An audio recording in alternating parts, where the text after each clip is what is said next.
Hi everyone, hope you're enjoying playing chess and I hope some of you enjoyed the suggestions I gave about how to play the Queen's Gambit. In this video, I show a variation of the Queen's Gambit that I personally love playing. Now in case you don't know how to play the Queen's Gambit as white, or in case you haven't yet checked out my video showing how to play the Queen's Gambit, I will leave a link in the description for the video in which I demonstrate how the Queen's Gambit is to be played and what are the basics of the opening and the different principles you have to keep in mind in order to get a winning position against black and crush your opponent. So the Queen's Gambit starts out with the move pawn to d4, and at this point black replies with the move pawn to d5, and white continues to attack the center with the move pawn to c4. Now the most common moves that you'll face in this position are either these two pawn defenses of the d pawn, which is pawn to e6 and pawn to c6.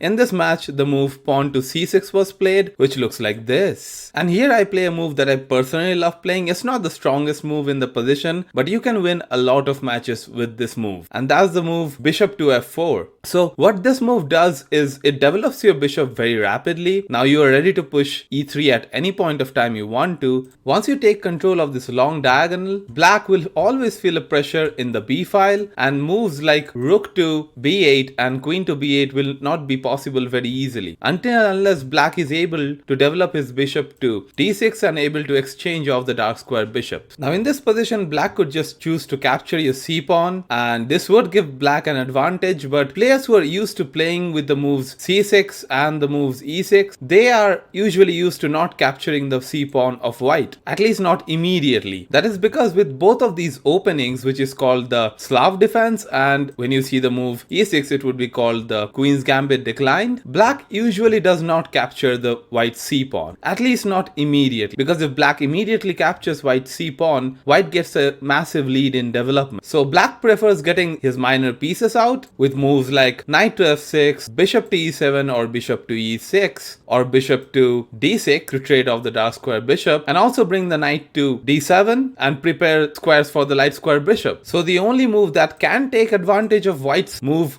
bishop to f4, which is d captures on c, is a move that will usually not come as a first thought in the mind of a player who plays the Slav or the Queen's Gambit decline. So in this position, black plays the move knight to f6. Now this is perfect for white. From this point on, white can play a pretty comfortable game and develop freely. White plays pawn to e6 as was planned, and black replies with the move bishop to g4. So with an attack on the queen, as you can see. Now in the opening phase of the game, it's always good to defend attacks with development. So thus the move knight to f3. Knight b to d7 was played, followed by the move knight to c3. Development continues. Pawn was pushed, developing a triangular structure, which many people favor playing. You can also play that with white and it would be called the London system. While for black, a setup like this is called the semi-Slav defense, which is a very solid structure once the light square bishop has been developed outside of the pawn chain. Queen to b3 was played, getting out of the pin. Now the knight is free to move. The knight on f3. The queen at the same time puts pressure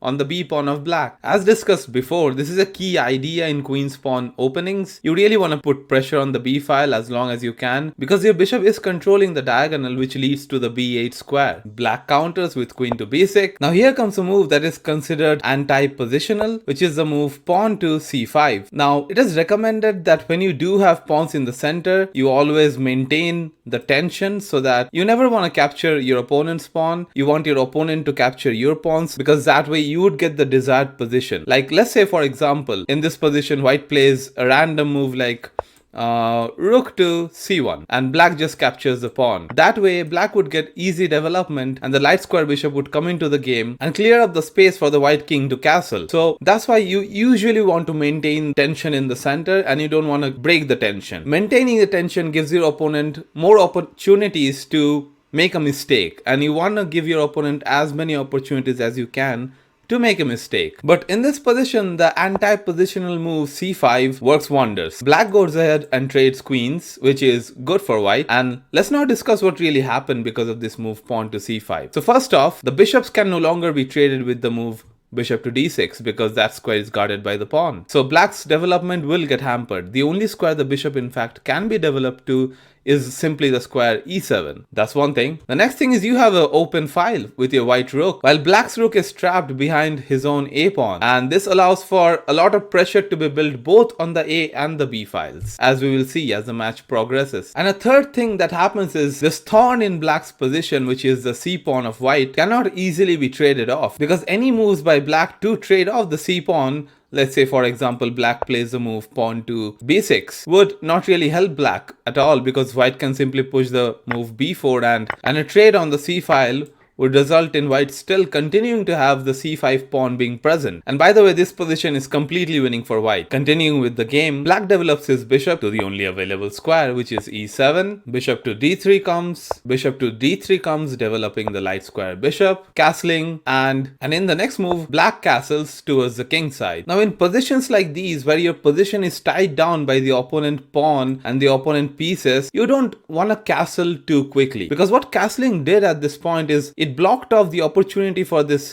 d knight to move anywhere. All the squares that it can go to are more or less taken. It has very little scope at this point, and at the same time, if you have to trade off the dark square bishop, it would be very helpful if the king was present on this square, and if the bishop could somehow be maneuvered to the c7 square, black would be able to trade off the strong dark square bishop of white. Thus castling serves more as an advantage for white than it does for black. The match continues with the move pawn to h3, kicking the bishop, and also doing a very important thing that you should always remember to do when you do have a strong bishop on a long diagonal, which is creating a square for the bishop to tug back into. In case a knight move comes, such as knight to h5, the bishop would always have the option of going back to h2, and so it's a multi-purpose move. Now black in this position has two options. One is to retreat back, but that would just lead to further harassment of the bishop, and white would ultimately be able to trade off the bishop and also damage black's pawn structure. Now that's not something black really desires, so black instead goes for the move bishop takes on f3, and this gives white a second doubled pawn. And I know a lot of you guys don't enjoy playing with doubled pawns, but you have to understand that capturing towards the center is never a bad thing. So what has essentially happened in this position is that black's central pawns, which are these 5 pawns,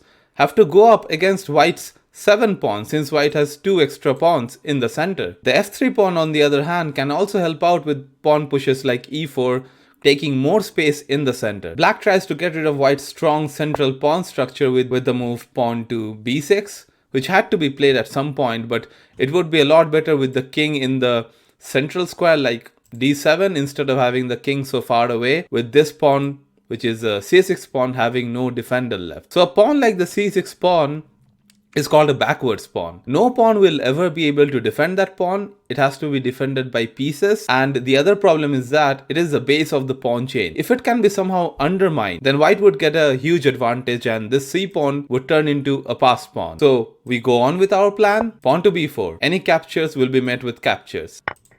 Captures and captures does take place, and notice how white has a very weak b pawn over here, right down here in b2, which ideally would be very easy to attack and undermine with moves like rook to b8, but that's simply not possible because of the bishop. So in order to get rid of the annoying bishop, black puts his knight on h5. Now this is not a good move. Everybody has heard the saying that a knight on the rim is dim, and this is one of those cases.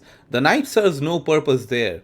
The move pawn to h3, which we played a long time ago, had 2 purposes, and one of them was to play the move bishop to h2. Now the bishop is safely tucked away and it cannot be attacked by the knight or any other piece for a very long period of time. Black has to somehow manage to get a rook on the c8 square and get the bishop over to the c7 square to be able to trade that dark square bishop off. Another interesting thing to notice in this position is how the white king has yet not castled, and may never need to castle. So it is not good to castle prematurely till you're certain that you need to castle. Although if you're a beginner in chess, early castling is considered to be a good principle to follow, but as you advance more and more in chess and you start understanding which direction to castle, the king side or the queen side, and what's the purpose of castling. It becomes clear in your mind to figure out whether you need to castle at all or not. Black indeed plays the move rook to c8, which is probably with the idea to trade off the dark square bishops, but white marches forward with the king, so black continues with his plan with the move bishop to d8, and white in this position actually has a winning move which wins an exchange. So go ahead, take a couple of seconds, try to figure out what this move is.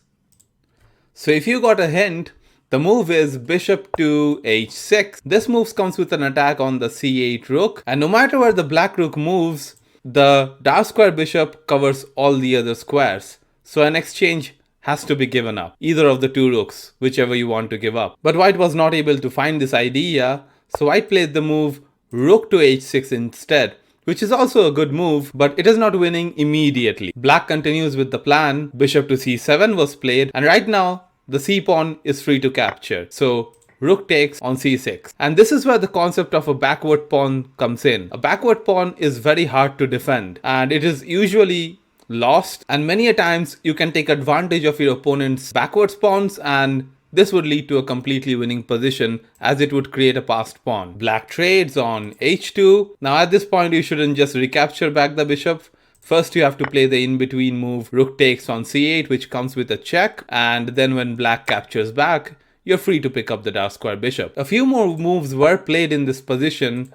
Rook to a8, pawn to b4 supporting the c pawn further, pawn to a5 was played, and in this position white has two moves that are possible. One is to simply continue pushing the pawn forward, or you can also take back the a pawn. But when you make a decision like that, although both the moves are winning, there's a couple of things you should keep in mind. The first thing that you have to think is, which of the two moves causes a bigger problem to black? So pushing the pawn forward really restricts the movement of the knight, and that's two connected passed pawns which are nearly unstoppable almost always. Well, the passed pawn that black has, which is the a5 pawn, even if it's pushed further in this move, the knight defends the a2 square, and if black continues pushing the pawn forward, the rook is in time to come and defend the a2 square. So white's position would be quite winning. The king can then join into the game and help in picking up the a pawn of black. But this hypothetical situation did not actually appear on the board, so when black pushed the move pawn to a5 and white pushed b5, black resigned the game because there's honestly nothing more to play for. So if you enjoy the breakdown of this chess match and how to play the Queen's Gambit in a certain unique fashion with the move bishop to a4 at the very beginning, which is this move right here, then make sure you like and subscribe to the channel. I will have many more videos coming up demonstrating how to play these positions. And also make sure you check out my opening tutorial which I made on the Queen's Gambit. That will help you a lot in your games, and I'm sure you will win many matches with it. So thank you for watching.